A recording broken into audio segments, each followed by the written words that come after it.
प्रेरणा कथा। चुनौतियों का सामना कीजिए। एक बार एक किसान परमात्मा से बड़ा नाराज हो गया।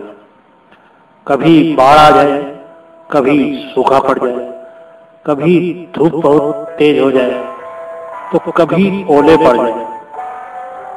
हर बार कुछ न कुछ कारण से उसकी फसल थोड़ी खराब हो जाए।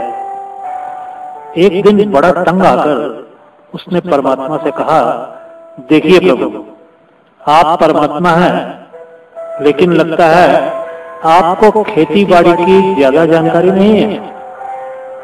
एक प्रार्थना है कि एक साल मुझे मौका दीजिए, जैसा मैं चाहूं वैसा मौसम हो, फिर आप देखना मैं कैसे अन्न के भंडार भर दूंगा। परमात्मा मुस्कुराए और कहा, ठीक है, जैसा तुम कहोगे वैसा ही मौसम दूंगा, मैं दखल नहीं करूंगा।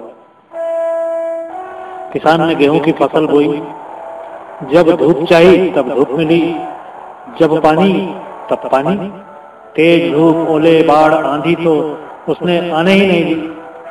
समय के साथ फसल बढ़ी और किसान की खुशी भी, क्योंकि ऐसी फसल तो आज तक नहीं हुई थी।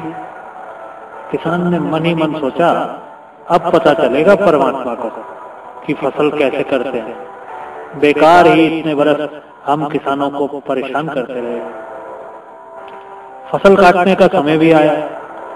किसान बड़े गर्व से फसल काटने लगा, लेकिन जैसे ही फसल काटने लगा, एकदम से छाती पर हाथ रखकर बैठ गया।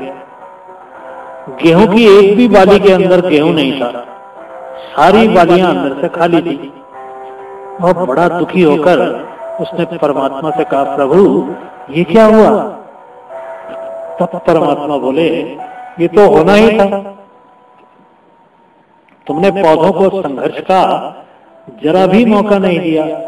न तेज धूप में उनको तपने दिया, न आंधी ओलों से जूझने दिया।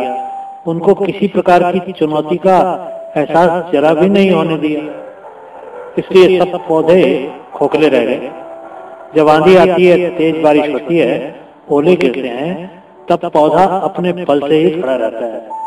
वो अपना अस्तित्व बचाने का संघर्ष करता है, और इस संघर्ष से जो बल पैदा होता है, वही उसे शक्ति देता है, ऊर्जा देता है, उसकी जीवटता को उभारता है। सोने को भी कुंदन बनने के लिए आग में तपने, हथौड़ी से पिटने, गलने जैसी चुनौतियों से गुजरना पड़ता है। तभी उसकी स्वर्णिम आभा उभरती है, उसे अनमोल बनाती है। उसी तरह जिंदगी में भी अगर संघर्ष ना हो, चुनौती ना हो, तो आदमी खोखला ही रह जाता है। उसके अंदर कोई गुण नहीं आ पाता। ये चुनौतियां ही है जो आदमी रूपी तलवार को धार देती है, उसे सशक्त और प्रखर बनाती है।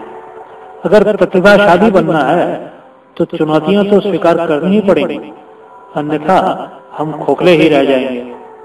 अगर जिंदगी में प्रखर बनना है, प्रतिभाशाली बनना है, तो संघर्ष और चुनौतियों का सामना तो करना ही पड़ेगा। धन्यवाद।